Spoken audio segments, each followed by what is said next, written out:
అలా నేను మిస్ చేసావు. అందరూ బాగుండాలి. దాంట్లో నేను ఇంకా మిన్నగా ఉండాలి అనుకుంటారు. కానీ అమెరికా అధ్యక్షుడు ట్రంప్ మాత్రం అందరూ పోవాలి. నేను మాత్రమే బాగుండాలి అనుకున్నట్టుగా ఆయన విధానాలున్నాయి. దీంతో ఇప్పుడు ఆయనే పోయాడు. అమెరికా పరిస్థితి ఎంత దారుణంగా ఉందనంటే అమెరికా లేబర్ స్టాటిక్స్ ఇస్తున్నటువంటి దాని ప్రకారం అమెరికాలో నిరుద్యోగం పెరుగుతుంది. అమెరికా లేబర్ స్టాటిక్స్ బ్యూరో తయారు చేసినటువంటి లేటెస్ట్ ఇన్ఫర్మేషన్ ప్రకారం నిరుద్యోగం అక్కడ పెరిగింది. దాదాపుగా కొన్ని వేల మంది ఉద్యోగం లేనటువంటి పరిస్థితులు అక్కడ ఉన్నారు. గతంలో ఎప్పుడు లేని విధంగా అమెరికాలో నిరుద్యోగం పెరిగిపోయింది. ద్రవ్యోల్బణం పెరిగింది. ద్రవ్యోల్బణం పెరగడము అని అంటే అన్ని నిత్యావసర వస్తువుల ధరలు పెరిగిపోయాయి, ఇంక్లూడింగ్ హౌస్ రెంట్ కానీ నిత్యం తినేటువంటి వస్తువుల ధరలు కానీ అన్నీ పెరిగిపోయాయి. దీంతో ప్రతి కుటుంబం మీద $2,500 అదనపు భారం పడుతుందని చెప్పి అంచనా వేస్తున్నారు. అలాగే గత నిరుద్యోగ రేట్ తోటి కంపేర్ చేసినప్పుడు ఇప్పుడు దారుణమైనటువంటి పరిస్థితులు ఉన్నాయి. అమెరికా ఆర్థిక వ్యవస్థ జీడిపి అది తగ్గిపోయేటువంటి విధంగా ఉందని చెప్పి అక్కడ ఆర్థికవేత్తలు చెప్తూ ఉన్నారు. ఇలాంటి పరిస్థితుల్లో అమెరికా ఆల్మోస్ట్ సంక్షోభం అంచుల్లో ఉంది. అమెరికా ఇప్పట్లో కోలుకునే అవకాశం లేదు. రాబోయేటువంటి రోజుల్లో ఊహించినటువంటి దారుణాలని అమెరికాలో చూడబోతున్నాము అని చెప్పి అమెరికాలో ఉన్నటువంటి ఆర్థిక నిపుణులు, సామాజికవేత్తలు ఆందోళన చెందుతున్నారు. కొన్ని జనరల్స్ని చూస్తే, ఇంటర్నేషనల్ జనరల్స్ని, అమెరికాలో గన్ కల్చర్ ఆల్రెడీ ఉంది. రాబోయేటువంటి రోజుల్లో నిరుద్యోగం పెరుగుతుంది కాబట్టి ఎప్పుడు ఎవరిని కాల్చి చంపుతారో కూడా తెలియని పరిస్థితి ఉంది. అక్కడ రాబోయేటువంటి రోజులు భయంకరం అని చెప్పి చెప్తున్నారు. అది నమ్ముదామా అని అంటే స్టాటిక్స్ ఒకటి బయటకు వచ్చింది. అమెరికన్ లేబర్ స్టాటిక్స్ బ్యూరో ఇచ్చినటువంటి డేటా బయటకు వచ్చింది. అది పరిశీలిస్తే రాబోయేటువంటి రోజుల్లో అమెరికా ఎంత భయానకంగా ఉండబోతుందో అని ఊహించుకోవచ్చు, అంచనా వేయచ్చు. ఏంటి అది డేటా అంటే నేను చూపిస్తాను. ఆ డేటా ఇప్పుడు ఇంటర్నేషనల్గా తిరుగుతుంది, తెలుగులో కూడా తర్జుమా చేసి చాలామంది పోస్ట్ చేస్తున్నారు. అమెరికా అధ్యక్షుడు డొనాల్డ్ ట్రంప్ ప్రవేశపెట్టిన టారిఫ్ విధానాలు ప్రపంచ వాణిజ్య యుద్ధం ఆర్థిక వ్యవస్థపై తీవ్ర ప్రభావం చూపుతున్నాయి. America labour statics bureau BLS తాజా నివేదిక ప్రకారం జూలై 2025లో నిరుద్యోగ రేటు 4.2%కు చేరుకోగా కేవలం 73,000 మందికి మాత్రం ఉద్యోగాలు లభించాయి. ఇది డౌ జోన్స్ అంచనాలైన 1,00,000 ఉద్యోగాల కంటే గణనీయంగా తక్కువ. వాస్తవంగా వాళ్ళ అంచనా ప్రకారం ఏంటంటే 1,00,000 ఉద్యోగాలు వస్తాయి అనుకున్నారు, కానీ 73,000 మందికి ఉద్యోగాలు లభించాయని చెప్తున్నారు. అంటే మిగతా 27,000 మంది రోడ్డున పడ్డారు. ఈ నేపథ్యంలో ట్రంప్ టారిఫ్లు, ఆర్థిక మాంద్య భయాలు అమెరికా కార్మిక మార్కెట్ను దెబ్బతీస్తున్నాయి. అమెరికన్ లేబర్ స్టాటిక్స్ బ్యూరో నివేదిక ప్రకారం 2025లో నిరుద్యోగ రేటు 4.1 నుంచి 4.2%కు పెరిగింది. అంటే 1% పెరిగింది ఆల్మోస్ట్. ఇది ఆర్థిక వ్యవస్థలో బలహీనతలను సూచిస్తుంది. ఈ నెలలో కేవలం 73,000 మందికి మాత్రమే కొత్తగా ఉద్యోగాలు వచ్చాయి. అంటే మామూలుగా అయితే 1,00,000 రావాలి, 73,000 వచ్చినాయి.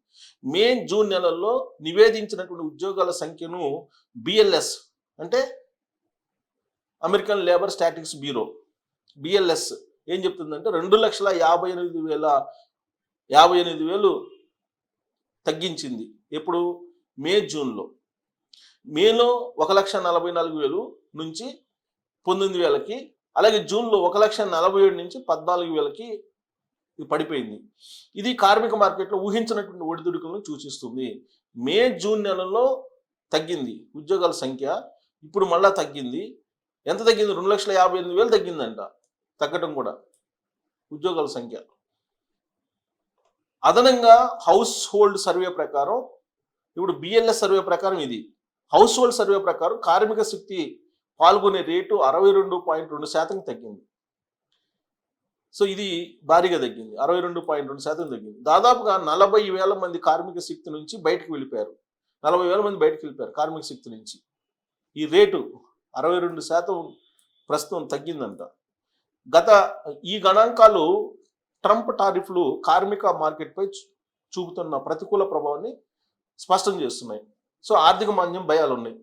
ట్రంప్ అధ్యక్షుడిగా బాధ్యతలు చేపట్టిన తర్వాత ఏప్రిల్ 2025లో ప్రవేశపెట్టిన సమగ్ర టారిఫ్లు చైనాపై 145%, కెనడా, మెక్సికోపై 25%, ఇతర దేశాలపైన 10-20%, అమెరికా ఆర్థిక వ్యవస్థను ఒత్తిడిలోకి నెట్టాయి.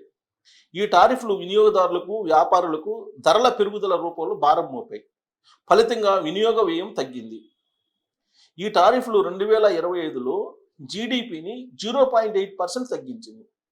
సో 0.8% అంటే జీడిపిలో తగ్గుదల మామూలు కాదు, చాలా దారుణమైన పరిస్థితుల్లో అమెరికా ఉంది. నిరుద్యోగ రేటును 5.3కు పెంచే అవకాశం ఉంది. సో నిరుద్యోగం ఇప్పుడు 4.1 ఉంటే ఈ ఇయర్ ఎండింగ్ నాటికి 5.3 వెళ్తుందంట నిరుద్యోగం రేటు. అంటే నిరుద్యోగులు ఎక్కువైపోతారు. ఈ విధానాలు ఆర్థిక మాంద్యంలోకి దారితీస్తున్నాయి. ఎక్స్పర్ట్స్ హెచ్చరించారు.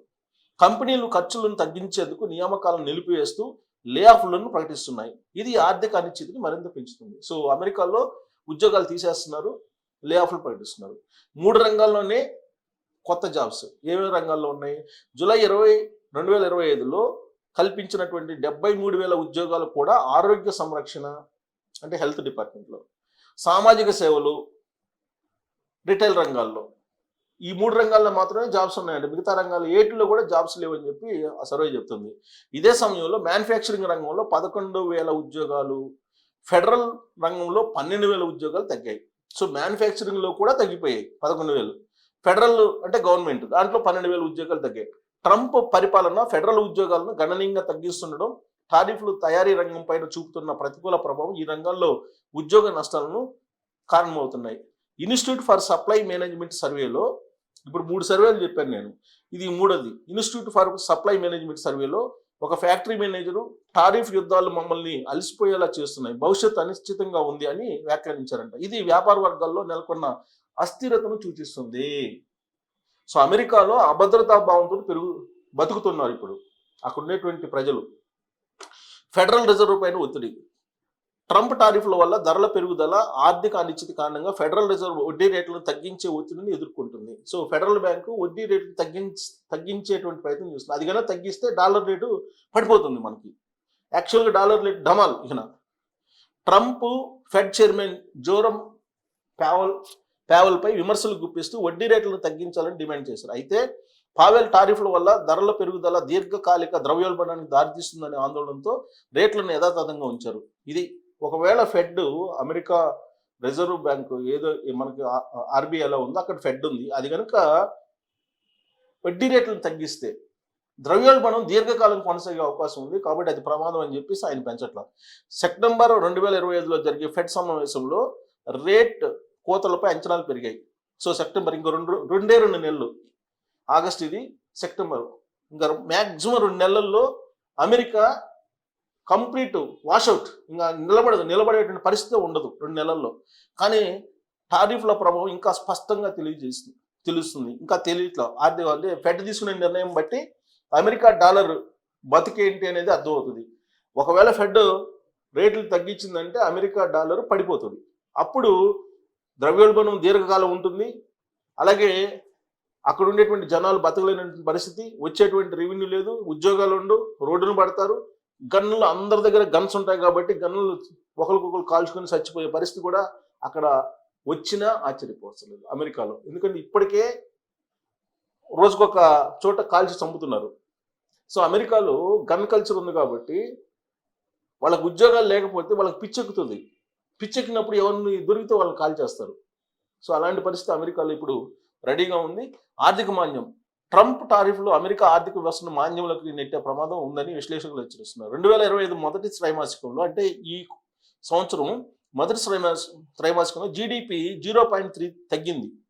మొత్తం ఇయర్ మొత్తం మీద దాదాపు 1 తగ్గే అవకాశం ఉందంటున్నారు జీడిపి.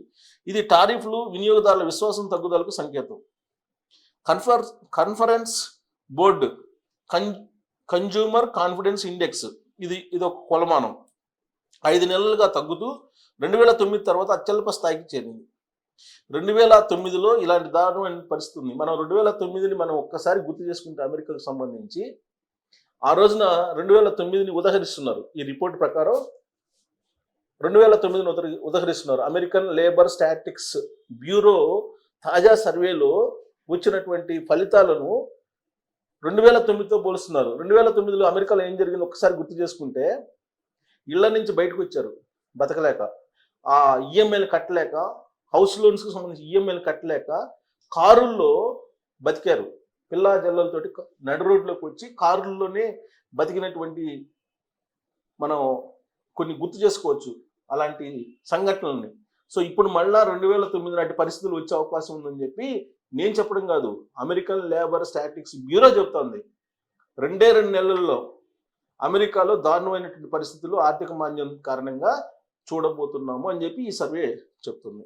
సో ఇక టారిఫ్లు, పెన్ వార్డెన్ బడ్జెట్ మోడల్ అంచనా ప్రకారం టారిఫ్లు జీడిపిని 8%, వేతనాలను 7% తగ్గించవచ్చు.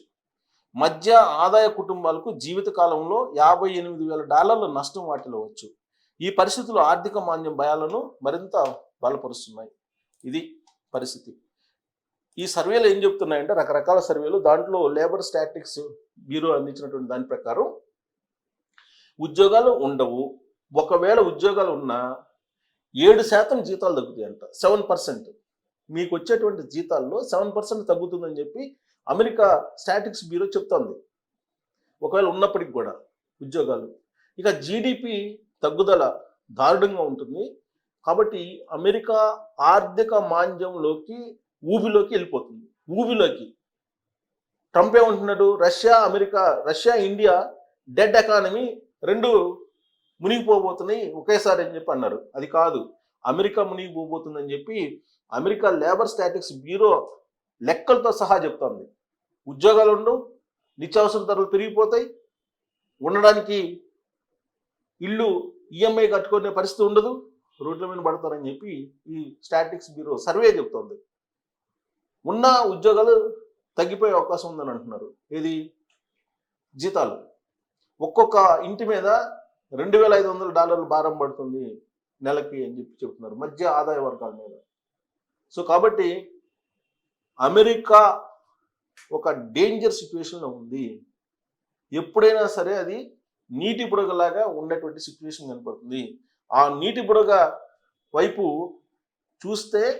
చూసే వాళ్ళు కూడా ఆ నీటి బుడగలో వెళ్ళిపోయే అవకాశం ఉంది. కాబట్టి ఆయనే కూర్చున్నటువంటి కొమ్మను నరుక్కొని ట్రంప్ ఇప్పుడు అమెరికాని పూర్తి స్థాయిలో ఆర్థికంగా నేలమట్టం చేసే దిశగా నిర్ణయాలు తీసుకున్నారు. దాని ఫలితాన్ని అమెరికా అనుభవిస్తుందని చెప్పి అమెరికా లేబర్ స్టాటిక్స్ బ్యూరో చెప్తున్నటువంటి మాట.